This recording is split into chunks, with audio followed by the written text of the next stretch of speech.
ನಾನು 2022 ಜುಲೈ 18ರಂದು ತಿಪ್ಟೂರು ನ್ಯಾಯಾಲಯದಿಂದ ವರ್ಗಾವಣೆಯಾಗಿ ತುಮಕೂರು ಜಿಲ್ಲಾ ಕಾನೂನು ಸೇವಾ ಪ್ರಾಧಿಕಾರದ ಸದಸ್ಯ ಕಾರ್ಯದರ್ಶಿಯಾಗಿ ಚಾರ್ಜ್ ತಗೊಂಡೆ. ಈಗ 4 ವರ್ಷಗಳ ಅವಧಿ ಹೇಳಿದರೆ 1 ತಿಂಗಳು ಕಮ್ಮಿ ಆಗುತ್ತೆ ನನಗೆ ವರ್ಗಾವಣೆಯಾಗಿದೆ ಚಾಮರಾಜನಗರ ಜಿಲ್ಲೆ ಗುಂಡ್ಲುಪೇಟೆ ತಾಲೂಕಿಗೆ. ಈ 4 ವರ್ಷಗಳ ಅವಧಿಯಲ್ಲಿ ನಮ್ಮ ಜಿಲ್ಲಾ ಕಾನೂನು ಸೇವಾ ಪ್ರಾಧಿಕಾರದಿಂದ ಬಹಳಷ್ಟು ಉತ್ತಮ ಸೇವೆಗಳನ್ನು ಜನತೆಗೆ ಕೊಡಲಿಕ್ಕೆ ನನಗೆ ಒಂದು ಅವಕಾಶ ಸಿಕ್ಕಿದೆ.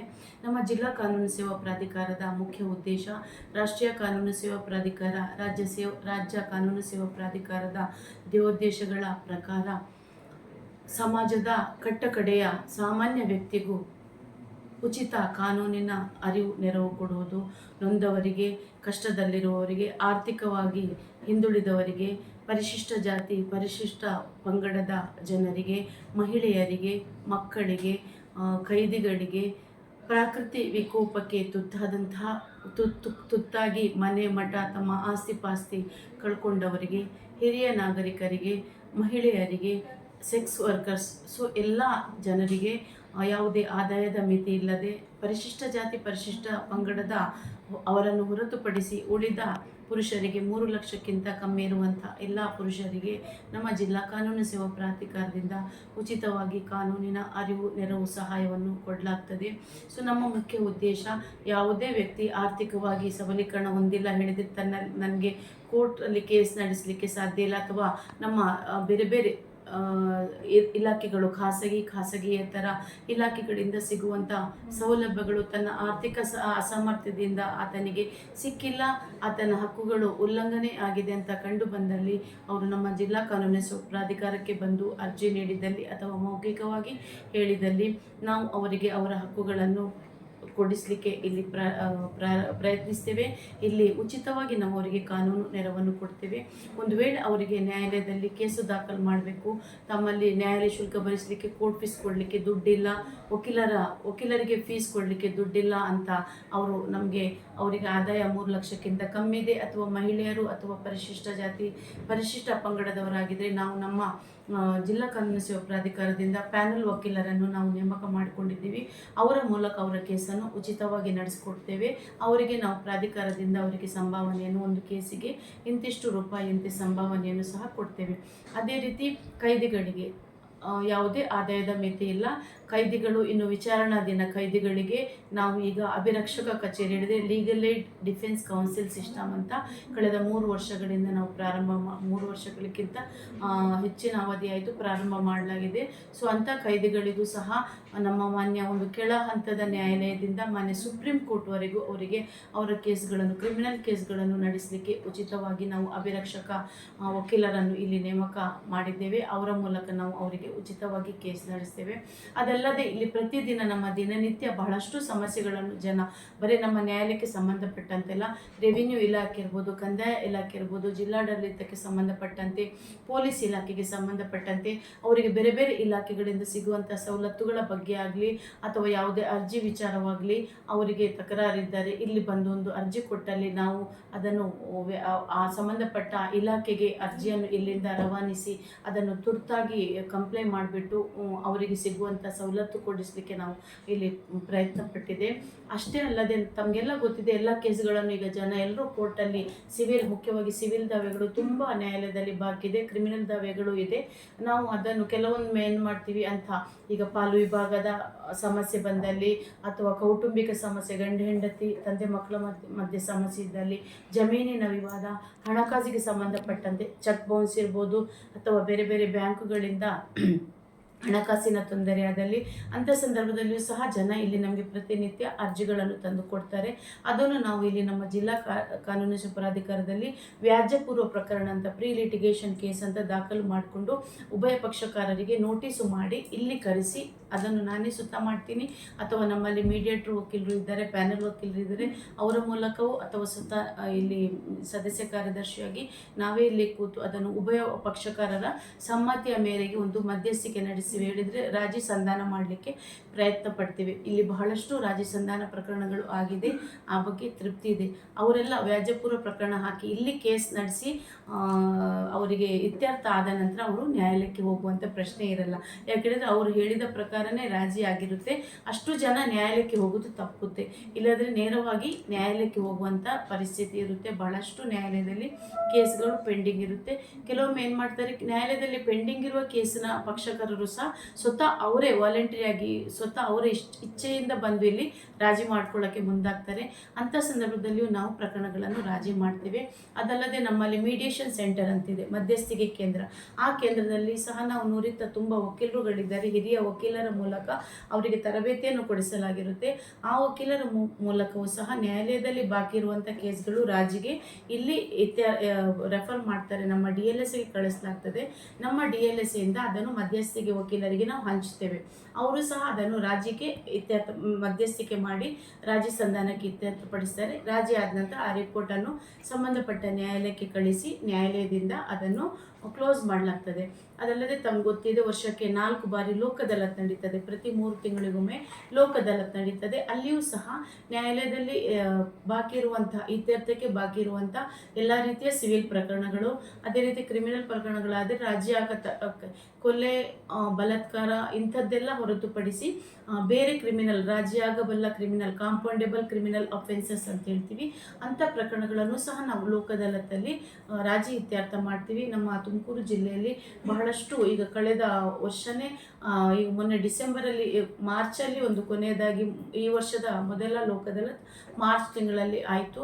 ಆಗಲೂ ಸಹ ನಾವು ಸುಮಾರು 2800ಕ್ಕಿಂತ ಹೆಚ್ಚಿನ ನ್ಯಾಯಾಲಯದ ಬಾಕಿ ಇದ್ದ ಪ್ರಕರಣಗಳನ್ನು ಲೋಕ ಅದಾಲತ್ತಲ್ಲಿ ಎಲ್ಲ ನ್ಯಾಯಾಧೀಶರುಗಳ ಸಹಕಾರದಿಂದ ಲೋಕ ಅದಾಲತ್ತಲ್ಲಿ ಇತ್ಯರ್ಥ ಆಗಿದೆ.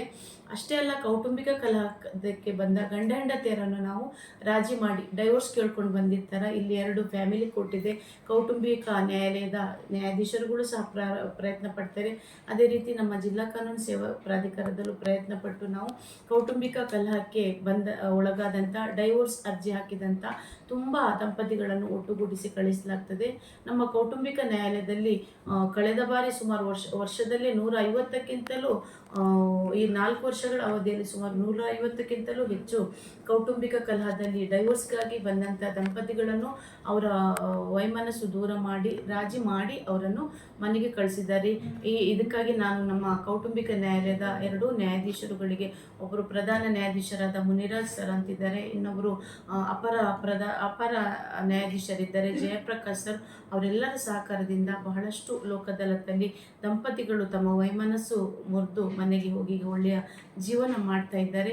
ಇದಿಷ್ಟು ನಮ್ಮ ಜಿಲ್ಲಾ ಕಾನೂನು ಸೇವಾ ಪ್ರಾಧಿಕಾರದ ಕಾರ್ಯವೈಖರಿ.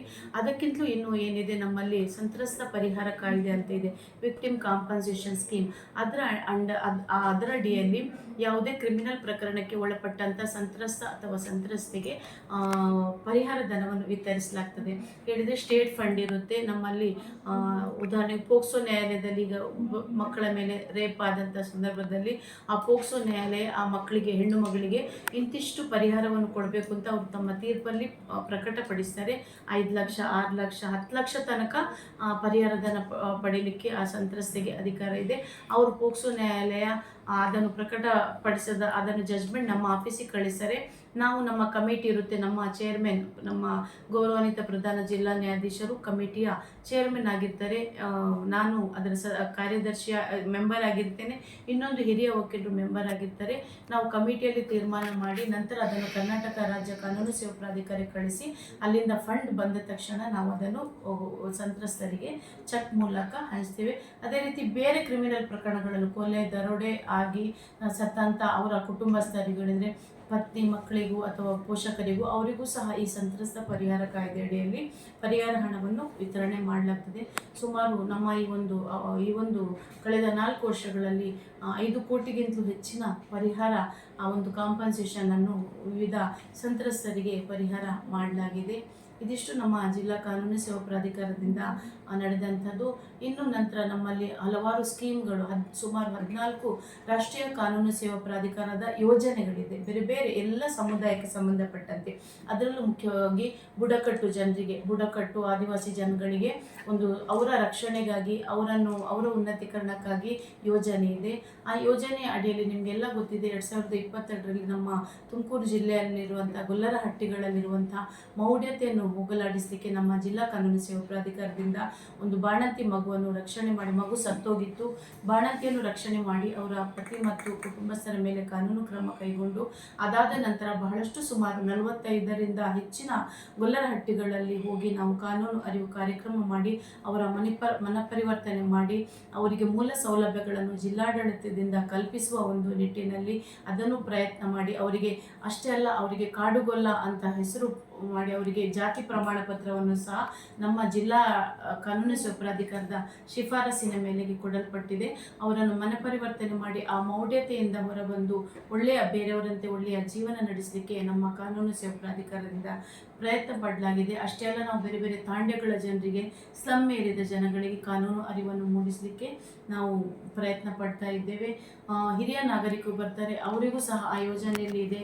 ಮಕ್ಕಳಿಗೆ ಅದಲ್ಲದೆ ನಿರ್ಗತಿಕ ಭಿಕ್ಷುಕರು ಬಂದರೂ ಸಹ ನಮ್ಮ ಗಮನಕ್ಕೆ ತಂದಲ್ಲಿ ಅಂಥವರಿಗೂ ನಮ್ಮ ಇಲ್ಲಿ ಕೋರದಲ್ಲಿರುವಂತಹ ನಿರ್ಗತಿಕರ ವಸತಿ ನಿಲಯದಲ್ಲಿ ವಸತಿ ಕಲ್ಪಿಸಲಾಗಿದೆ. ಸುಮಾರು 14ಕ್ಕಿಂತ ಹೆಚ್ಚಿನ ನಿರ್ಗತಿಕರು ನಮ್ಮ ಜಿಲ್ಲಾ ಕಾನೂನು ಸೇವಾ ಪ್ರಾಧಿಕಾರದ ಶಿಫಾರಸಿನ ಮೇರೆಗೆ ಅಲ್ಲಿ ವಸತಿ ಪಡ್ಕೊಂಡಿದ್ದಾರೆ, ಅಲ್ಲಿ ನೆಮ್ಮದಿಯ ಜೀವನ ಮಾಡ್ತಾ ಇದ್ದಾರೆ. ಜೊತೆಗೆ ಬೇರೆ ಬೇರೆ ಇಲಾಖೆಗಳಿಂದ ಸಿಗುವಂಥ ಸೌಲಭ್ಯಗಳು ಕುರಿತು ಸಹ ಜನರು ಅವರಿಗೆ ಸಿಗದಿದ್ದಾಗ ನಮ್ಮಲ್ಲಿ ಅರ್ಜಿ ಗುಜರಾಯಿಸಿದರೆ, ಇಲ್ಲಿ ಅರ್ಜಿ ಕೊಟ್ಟರೆ ನಾವು ಆ ಇಲಾಖೆಯಿಂದ ಅವರಿಗೆ ಕೊಡಿಸುವ ಪ್ರಯತ್ನ ಮಾಡ್ತಾ ಇದ್ದೇವೆ.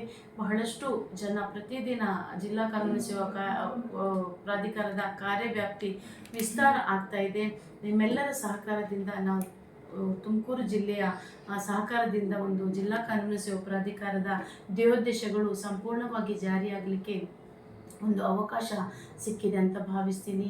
ಈ ನಿಟ್ಟಿನಲ್ಲಿ ನನಗೆ ಕಳೆದ 4 ವರ್ಷದಿಂದ ಪ್ರತಿಯೊಬ್ಬರು, ಪತ್ರಿಕಾ ಮಾಧ್ಯಮದವರು ಆಗಲಿ ಅಲ್ಲ, ಎಲ್ಲ ನಾಗರಿಕರು ನಮ್ಮ ಈ ಒಂದು ಜಿಲ್ಲಾ ಕಾನೂನು ಸೇವಾ ಪ್ರಾಧಿಕಾರದ ಎಲ್ಲ ಕಾರ್ಯಚಟುವಟಿಕೆಗಳಿಗೆ ಸಂಪೂರ್ಣ ಸಹಕಾರ ಕೊಟ್ಟಿದ್ದೀರಾ. ಅವರಿಗೆ ನಾನು ಕೃತಜ್ಞತೆಗಳನ್ನು ಸಲ್ಲಿಸ್ತಿದ್ದೇನೆ. ನನ್ನ ಸ್ಥಾನಕ್ಕೆ ಇನ್ನು ಬಿಜಾಪುರದಿಂದ ಒಬ್ಬರು ಲೋಕೇಶ್ ಧನ್ಪಾಲ್ ಹಾವಳೆ ಅಂತ ಒಬ್ಬರು ಹಿರಿಯ ಸಿವಿಲ್ ನ್ಯಾಯಾಧೀಶರು ಇಲ್ಲಿ ಸದಸ್ಯ ಕಾರ್ಯದರ್ಶಿಯಾಗಿ ಬರಲಿದ್ದಾರೆ. ಅವರಿಗೂ ಸಹ ನನಗೆ ನೀಡಿದ ಸಹಕಾರ ಅವರಿಗೂ ನೀಡಿ ನಮ್ಮ ಜಿಲ್ಲಾ ಕಾನೂನು ಸೇವಾ ಪ್ರಾಧಿಕಾರದ ಹೆಸರು ಶಾಶ್ವತವಾಗಿ ಉಳಿಯಲಿ. ಅದರ ಮೂಲಕ ಜನರಿಗೆ ಸಮಾಜದ ಕಟ್ಟಕಡೆಯ ನೊಂದ ವ್ಯಕ್ತಿಗೂ ಸಾಮಾಜಿಕ ನ್ಯಾಯ ಸಿಗಲಿ ಅಂತ ನಾನು ಹಾರೈಸ್ತೇನೆ.